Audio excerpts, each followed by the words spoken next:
Falará o doutor Flávio Dino de Castro Costa. Senhor presidente, ilustre representante do Ministério Público, senhores conselheiros, senhoras conselheiras, ilustre representante da OAB. Falo, em primeiro lugar, dos bens da vida, aqueles que são fundamentais. Depois da longa noite que se abateu sobre minha vida no dia 14 de fevereiro de 2012, li muitos livros, um dos quais chamado Quando Coisas Ruins Acontecem a Pessoas Boas. E é a história de um rabino que tinha um filho de 13 anos, como meu filho, e ele narra suas experiências antes da morte do seu filho, e finalmente ele conclui que o itinerário, a Via Crucis que ele havia percorrido, havia tornado um rabino melhor. E uma das últimas frases do livro é dizer que ele preferia ser um rabino pior, para não passar aquela experiência. É exatamente, senhor presidente, a situação em que me encontro. Daria tudo para não estar aqui tratando do tema direito à saúde, e daria tudo para não ter me tornado um especialista nas mazelas do nosso sistema de saúde. Me tornei um especialista nesse tema. Daria tudo para não sê-lo. O caos na saúde no Brasil é conhecido de todos e todas. Todos conhecem a narrativa desse itinerário de lágrimas, dores e funerais. A peregrinação de mães e pais em busca de um simples pediatra, porque os médicos não querem mais ser pediatras, porque os planos de saúde pagam mal as consultas e pagam bem os procedimentos. A itinerância a que os pobres são submetidos todos os dias em busca de hospitais que funcionem, recebendo sucessivamente a resposta: não há médico. Se há médico, não há exame. Se há exame, não há remédio. Esse é o itinerário que os pobres desse país percorrem. A precarização do trabalho dos profissionais de saúde.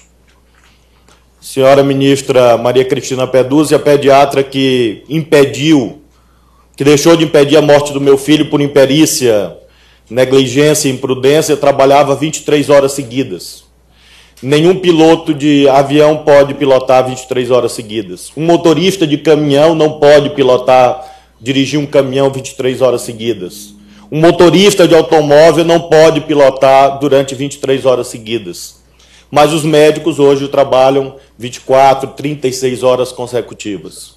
Se um acidente de trânsito fosse submetido ao Poder Judiciário hoje, em que um caminhoneiro estivesse trabalhando há 23 horas, a jurisprudência, de modo uníssono, diria que se cuida de um caso de imprudência. O mesmo não acontece com os casos de erros médicos. Se estabeleceu a ditadura dos planos de saúde que visam, sobretudo, ao lucro. Os planos de saúde subdimensionam a remuneração dos profissionais, e os profissionais se submetem a jornadas extenuantes, a condições precárias, a terceirizações absurdas. O maior hospital privado da capital do país não tem nenhum médico, absolutamente nenhum, disse a fiscalização do Ministério do Trabalho. O Hospital Santa Lúcia de Brasília não tem absolutamente nenhum médico, nenhum profissional, porque tudo são terceirizações, quarteirizações, e isso explica a situação de, às 6 horas da manhã do dia 14 de fevereiro de 2012, havia uma única médica atendendo 2 UTIs e fazendo um parto ao mesmo tempo. E isso fez com que meu filho não esteja aqui na dimensão material. E essa vivência, portanto, que não é minha, exclusivamente minha, que trago a esse egrégio conselho. São os bens da vida e os bens da morte que trago a esse conselho. Com todo o peso que essas vivências têm. Com todo o peso que nós evitamos, mas que amanhã nós próprios vamos, quem sabe, atravessar essa quadra que milhões de brasileiros hoje atravessam. Falo, senhor presidente, porque meu propósito aqui é apresentar também argumentos para além dos bens da vida, embora esses sejam os determinantes. Não é à toa que sentença tem a mesma origem etimológica da palavra sentimento, ou de sentir. É porque sentença é dizer o que se sente acima de tudo. Mas fatos atinentes à política judiciária podem ser invocados. A especialização não é novidade no direito brasileiro, ao contrário. Ela sempre foi uma resposta do sistema institucional aos dramas e às vivências mais duras, aos problemas nacionais que se vivenciavam em cada momento.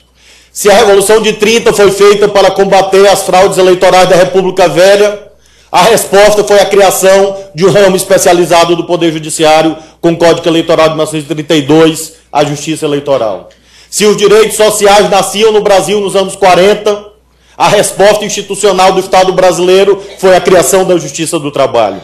E assim nós poderíamos enumerar as múltiplas varas que foram criadas por várias leis ao longo do tempo, varas da infância e da juventude, juizados da violência doméstica e familiar contra a mulher, varas especializadas exclusivas do idoso, varas especializadas em questões agrárias, varas especializadas em crime contra o sistema financeiro nacional e lavagem ou ocultação de bens. O Tribunal de Justiça de Brasília acaba de criar varas especializadas em execuções de títulos extrajudiciais, por resolução, por ato administrativo.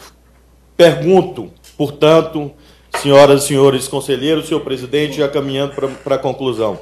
Em termos de política judiciária, qual o problema que hoje é apontado pelos brasileiros e pelas brasileiras como aquele mais relevante? É o da saúde. Qual é a política pública que mais falta ao Brasil hoje?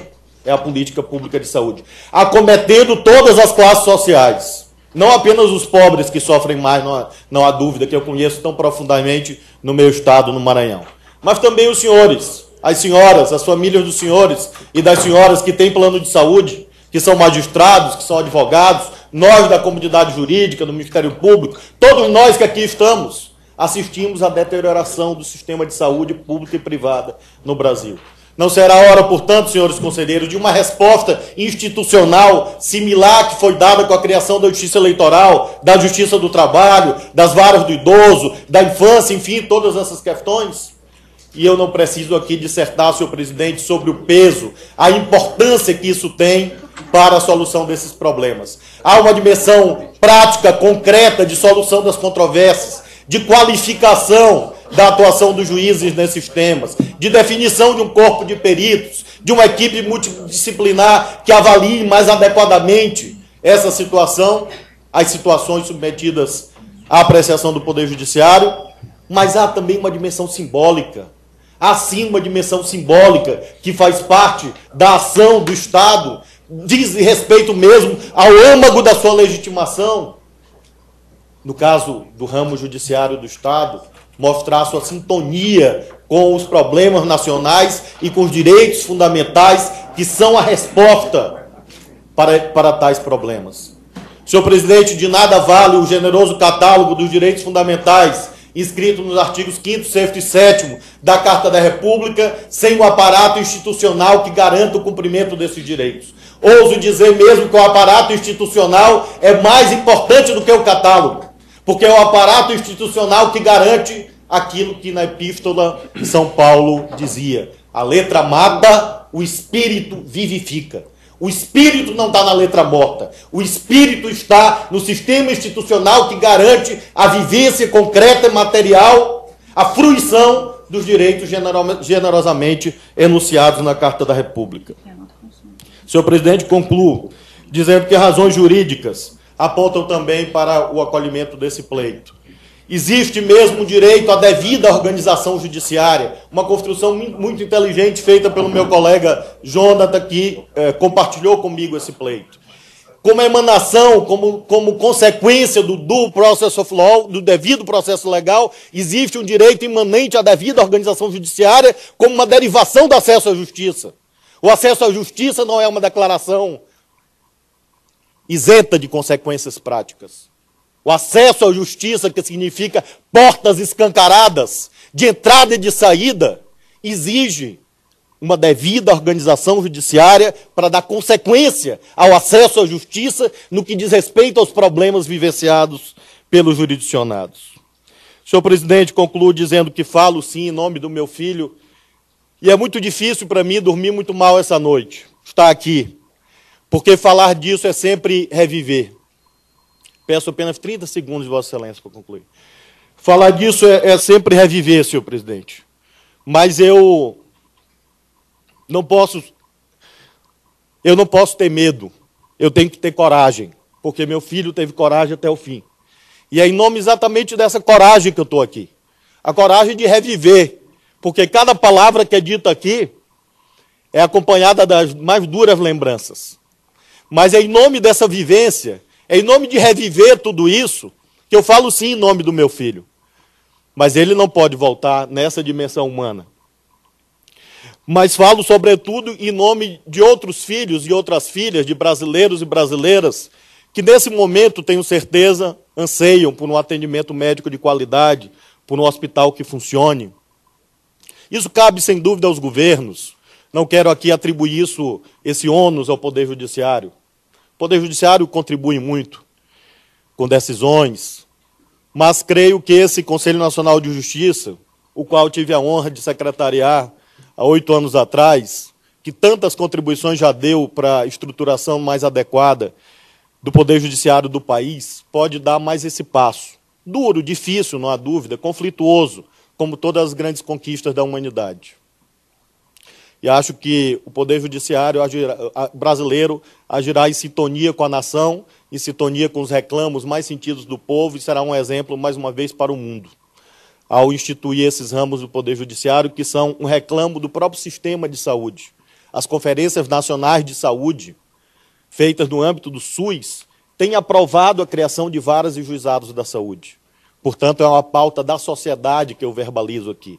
Para muito além do drama justo e legítimo de um pai, para muito além de dramas justos e legítimos de outros pais e outras mães, trago aqui essas demandas do povo simples, que precisa chegar ao poder.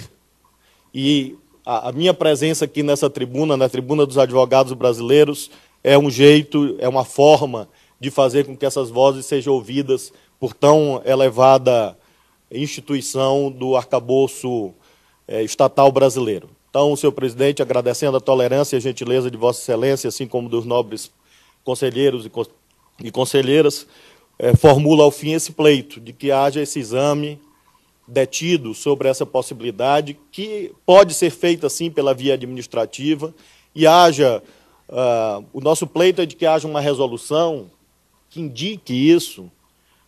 É a via legítima, é possível, nós já fizemos especializações no Poder Judiciário e outras vezes por resoluções. O próprio Conselho da Justiça Federal, quando especializou as varas de lavagem, foi por resolução, não há empecilho formal, e por isso acredito que o provimento desse pedido, a acolhida desse pedido, será saudada pela nação como um passo importante para que o direito fundamental à saúde possa ser efetivamente fruído. Agradeço a Vossa Excelência.